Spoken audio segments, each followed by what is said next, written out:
Good freaking morning, you beautiful Jeets. We are in Texas yet again. It is full on spawn. The fish are fanning, the fish are bedding, they're making babies. It is the time to be fishing. If I haven't said it once, I'll say it again and 1,000 more times.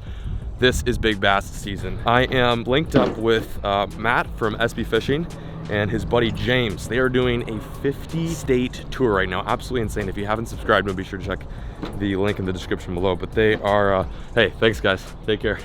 They're on a crazy little a rip, an adventure, and they have made, I think, their 4th or 5th stop here in Texas. So we are sauced and ready. Okay, boat's floating. That's good. Very. Does she start? Did you try starting it? Did not.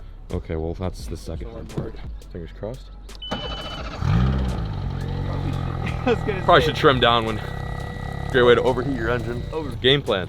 What are we doing? Flipping. Flip. Every single day. Find a nice juicy laydown and bury a bandito bug in it. I want to give a huge shout out to today's sponsor, Mystery Tackle Box. They've been a huge supporter of this channel since I was just a little squirt, since I dropped out of college and made one of the best / worst decisions of my life. They're awesome people over there. If you guys haven't subscribed to Mystery Tackle Box, be sure to check the link in the description below. Pick up some baits like this. It's a subscription box company for fishermen like yourself. So you receive a box just chock full of baits every month. It's pretty dope. Here's an example of the MTB Pro box. It's loaded full of some really nice lures. You can also get the regular box. There's panfish boxes, saltwater boxes. Be sure to check them out and subscribe if you have not done so. And get this, if you're a new time subscriber and want to sign up like right now, like today, use this right here and get your first box for as low as $5. That's like, how much is that? That's like a liter of Mountain Dew or something. It's just a little bit more expensive. 20 quarters. Check the link in the description below. Mystery Tackle Box is the freaking best, and they're a huge sponsor of this here channel. You know, also as a sponsor of this channel, Big Bass, and we are going to see if we can link up with those here in a short bit. I am on the idle scene out of this cut, and holy snap, let's get them. There's like one boat on the lake right now, plus us. Deadly. And it's full moon day. Yeah, yesterday's full moon. Werewolf bass, here we go.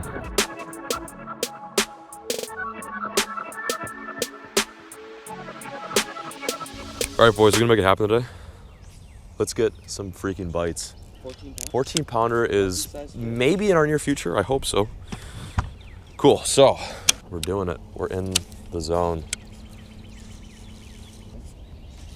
Like even thick just to try to get back to it. There we go, nice one. Yeah, pretty good one. In the boat. First fish of the day. Yeah. That was very quick. That was very quick. First fish of the day, boys. Yes, let's get some more on the flip bite. Back on that creek action right now. We're looking for a fish that is, what, like 4 times that size? Maybe 5. 5 times. 5 times that size, yeah. She nailed the bandito bug. Flipped into some just like regular ordinary brush, nothing very specific. He was like, all right, I'll take that. Nice start to the day. Good stuff. Hopefully we get a bunch of these among many other giants. It's a good start though. You're getting fresh. Yeah.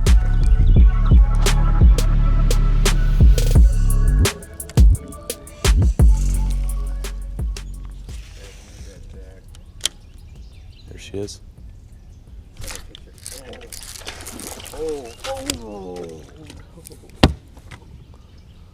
That's whack. I just yeeted the hell out of my sunglasses on that one. Are these still good? Well, that was about a 6 pounder or 5 pounder. I don't know. She was big. Dude, that fish pecked it. I was over a tree. That's what messed me up so badly. I was like, oh my God, I'm over a tree, but I just got bit. What do I do? That's cool. That's real cool. Hey guys, welcome back to another episode of I Lost a Biggin. Look at the little carp. I don't know what that was. What the hell? What? Those birds back there? Humongous splash. Way back? Like, Oh, over that way? it was a big bird, whatever it was. Yeah, over that way. He's got it. Got him? Yep, that's a good one. Good fish. Good fish. Come on. Dumped him. Damn it. I watched him eat it right on the laydown. I was swimming it back. It's the second good fish I've dumped today. Wow. Got 4 pounder. This is the most fish I've lost all year. This is not good. We're not on a good trend right now. I need to put my hat on. Oh, God bless it. I knew there was going to be one back here. Wow. Sick job, JB. You fucking putts. And that's it. That is the end of the spot. We cannot go any farther. It ends right here. Slow as a bushwhacking machine, but that is like a legit prairie field, and I'm not in the mood to be Little House on the Prairie and just Oregon Trail that shiz over there. But we did catch one fish. We did catch one big bass out of here, courtesy of Matt. Just doinked him. It was a very nice fish. We are on that flipping scene. We're doing a little bit of flipping with the bandito bug, getting in that brush, getting out of the brush, and looking for some fish that are getting ready to spawn. Not spawning, but getting ready to spawn. I know I sound redundant. It's broken record syndrome right now, but it's like, it's what's going on, so that's what I'm talking about. You know, everything's spawning right now. There's carp in here that are spawning. There's gar in here that are spawning. What else is spawning? Crappie are also spawning right now. Talking about you, crappie. Yeah, what did you guys think of that creek so far? We definitely have to find... It was deep. Yeah, it was great. It was thick. Like, look at all of this sauce that we just got absolutely lost in. I think we need to find a little bit clear water, maybe a little bit warmer water. It never really reached 60 until we got to like the very, very back. So I didn't like that part about it. But, on the contrary, we got a fish, so who's to complain?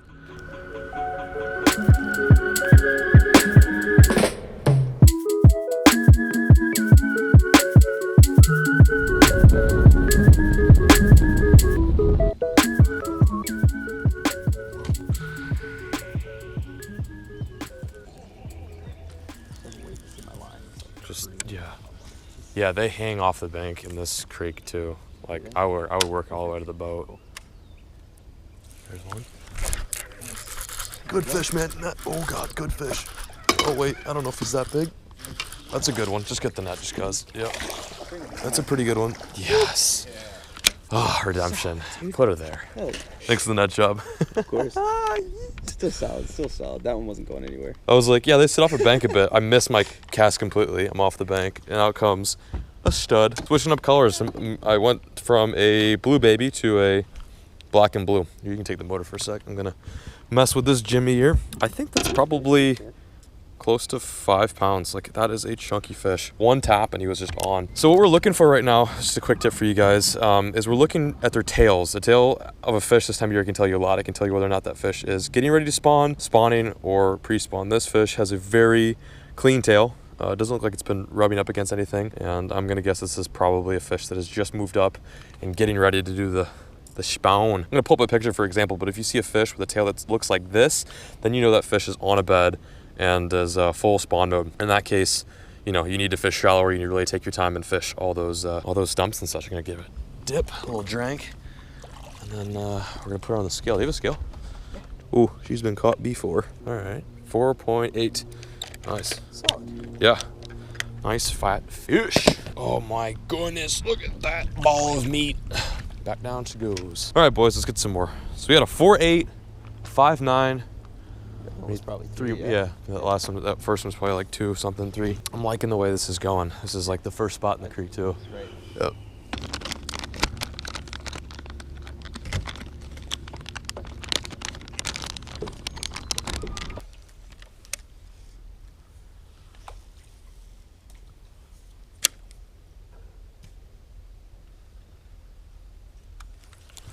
Got him. Good. He was on the bed. That was the bed I saw. And I got him. Nice. Oh, look at right there. How big is that? Backside, dude. Do you see it? Do you see the fish I'm talking about though, right?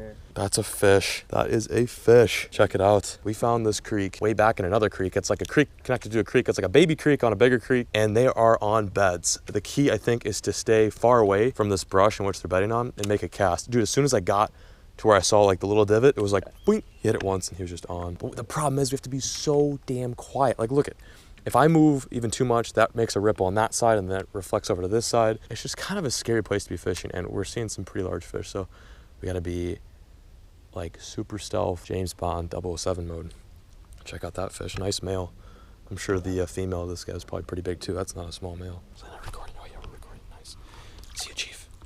Take care. I gotta put sunscreen on, man. This is the 3rd day in a row I'm about to get scorched. Oh, what up?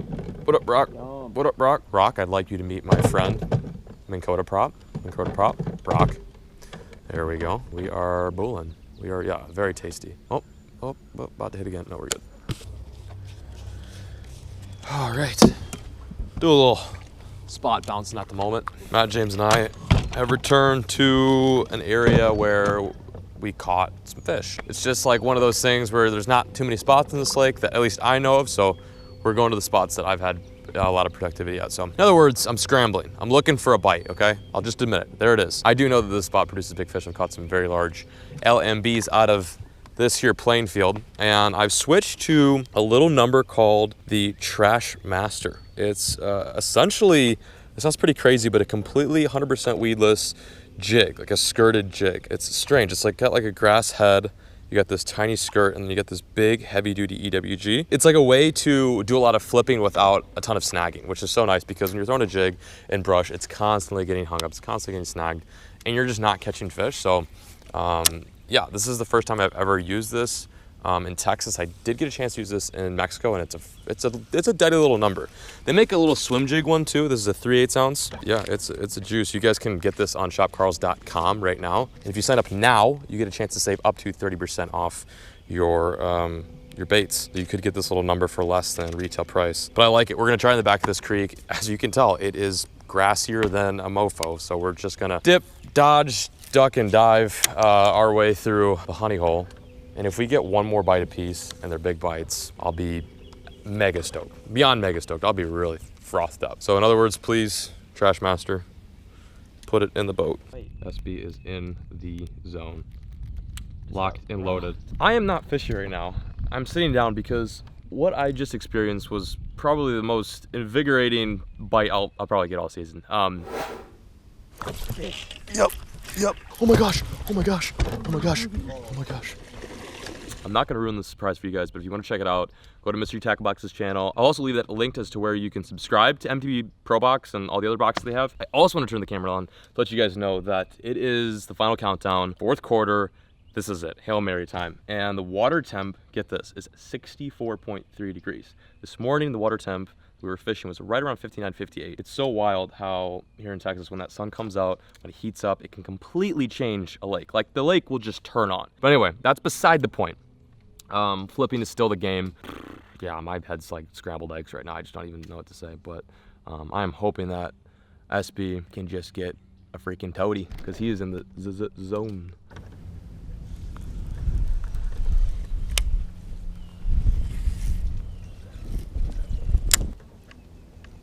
We're at the end of the line, you guys. There's legitimately no more creek left for us to fish. So I think, well, I know that we're probably gonna have to split. Not empty-handed though. It's not one of those days where we're like, wow, I wish we would have gotten a bit. Wish we would have caught some. We all caught fish. No one got skunked. Caught 2 6s. Freaking handful of some other nice ones. Excuse that wood on my fiberglass. Oh, we still need to get your Jimmy. I'm sorry. I didn't know you were still messed up. Wow, it's good for the motor. Yeah, yep. Lightly used Minn Kota Ultrex for sale. Cheers to a successful Texas day. Pretty epic. Oh, I literally spilled. That's the effect though. Wow, I actually was going for like a really dope effect there, and I ended up spilling beer all over. Lucky, here, lick it up, girl. Come on. Cheers to you guys. So we've made it back. We are now relaxing over a few rig beers. I'm now gonna head out to the garage and share with you guys, as I always do, how we made today happen, how we caught probably one of my best bags in a long time. 2 6s, a healthy 5, a 4, and then like a few just nice ones to mix in. So let's head to the garage and let's talk baits. Lucky, let's go talk baits. No, what are you doing? Come on, let's go talk baits. Wait, come on. Let's go talk baits, come on, let's go. What's going on in the garage? Oh, all right, whoa. Okay, whoa, okay. Don't judge me. Garage is messy. I'm doing a little renovating right now. I got boxes, I got empty boxes, I got wiener dogs. That is not what I want to talk about. What I talk about is how we caught today's fish. First and foremost, huge shout out to James and Matt for tagging along and fishing with a scrub like myself. They are going on quite the endeavor. I'd be lying if I said I wasn't just a little bit jealous. Their tour that they're doing right now is really epic. If you guys haven't seen it yet, they're essentially doing a 50-state tour. It is exactly as to how it sounds. They're going to every single freaking state in the United States and catching a fish from each state. That's why they're here in Texas. That's like I think their 4th or 5th, I don't know. It's one of their stops. It is no surprise what most of the fish we're eating today. Bandito bug, Bandito bug, more dead bandito bugs. It's getting a little bit ridiculous. It's really hard to express how much I love this bait without sounding completely biased, but you guys have to understand, this little frickin' number has been my lifesaver this year. I've caught more 7-pound bass, more 6-pound bass, more 5-pound bass this year than I have in my entire life. And it's all thanks to this little googie bait, the BB, the bandito bug. Whew. Okay, so let's get into the rod. So the first setup that I started today's video off with is a 7.6 favorite Big Sexy. It's a heavy rod. It is a no joke type stick, and it performed very well. I was throwing a Texas rig on this. I was throwing a 3/0 flipping hook, heavy duty flipping hook with a 3/8 ounce weight, 22-pound test, and of course, the bandito bug. I was switching between two different colors. The first color I switched with was this one right here, which is a baby blue, or blue baby, I'm sorry, blue baby. And the other color I was using was just a straight black and blue flake. And the reason why I was switching between two colors is because we were fishing all these different types of creeks. You'd go through one creek and it would be like 1 foot visibility. You go through another creek and it'd be like 3 foot visibility. So I was trying to match the color of water that I was fishing. You know, these creeks in Texas, they keep you on your toes because with all the rain that we have going on, some of these creeks are spring fed, meaning there's like clean water, clear water pumping throughout throughout the system the entire time. So it can be kind of overwhelming. But for the most part, darker color was kind of the deal. We didn't really find anything over like 2 foot viz. 2 colors, 1 bait, 1 rig, 3/8 ounce heavy duty flipping hook, 25-pound test. Did I say 22? I meant 25-pound test. The reel I was using on here was a big Daiwa coastal reel. This is actually a saltwater reel. It's a sweet reel. It's the first time I've ever used it. It's got a ton of line capacity. I can fit like over 100 yards of 25-pound test. Fluorocarbon on here, and the drag is stout, very stout. This is, I think, what I got most of my bites on, and it performed great. So, then over here, if I can get it situated. Over here, we've got the lure that caught today's biggest fish. Now, you're probably wondering, what the hell are you talking about, John? You didn't catch any fish on this lure. I caught a fish on this lure. I was filming a video for Mystery Tackle Box's channel. If you guys want to see the fish that I caught on this lure, go to the link in the description below, click their channel, subscribe to them, and check out the absolute behemoth that I caught. Actually, come to think of it, the video probably won't be posted until later, but just know that it will be posted soon. This is a jig that is truly unique. It's the Trash Master by Game Changer Lures. You can only find these right now on shopcarls.com, or if you subscribe to Mystery Tackle Box and subscribe for their bass boxes, you will receive most likely one of these in your future boxes. It is the deal. It's a 1/2 ounce, totally weedless jig. Got a tiny little skirt on there. It's the best of both worlds. It's a jig and it is a Texas rig. I think it's about a 4/0 EWG, and you know, I was throwing the bandito bug on the back of this. It's just, I can't. So that's what I caught my biggest bass on today. It was legitimately one of the craziest fish catches in my entire life. You have to watch the video. So the rod that I was using to throw the Trash Master on was another 7.6 favorite Big Sexy heavy stick. Same exact rod as the first one, only a little bit different gear. I was using 22-pound test. 22-pound test is a lot easier, more manageable to use. You can cast farther with it, and it's just not as much of a headache. The reel was, is the old Scorpion DC7. 7.1 to 1 gear ratio reel. It's the discontinued Scorpion. It's, in my opinion, one of the best reels ever freaking made. And I only caught 1 fish, but it was the right fish. From this point, I'm going to close out in the garage, which I love doing. I hope you guys found those tips very useful, and I hope you take them and apply them to your local body of water, whether it be a creek, a stream, pond, a big old lake, whatever. Just go out there, use these techniques to catch some monster bass. Thank you guys so much for watching today's video. I really appreciate the view. Again, be sure to subscribe to Matt's channel and Mystery Tackle Box's channel, and just follow along with future endeavors. I'm very, very stoked to continue to film throughout Texas in the springtime. I am still hunting for that 10-pounder. We are very close. I think we can do it. I don't want to promise anything, but we're getting close, folks. Really, really close. I appreciate the view. I'm signing out. Thank you guys so much for watching today's epi. As always, folks, keep fishing.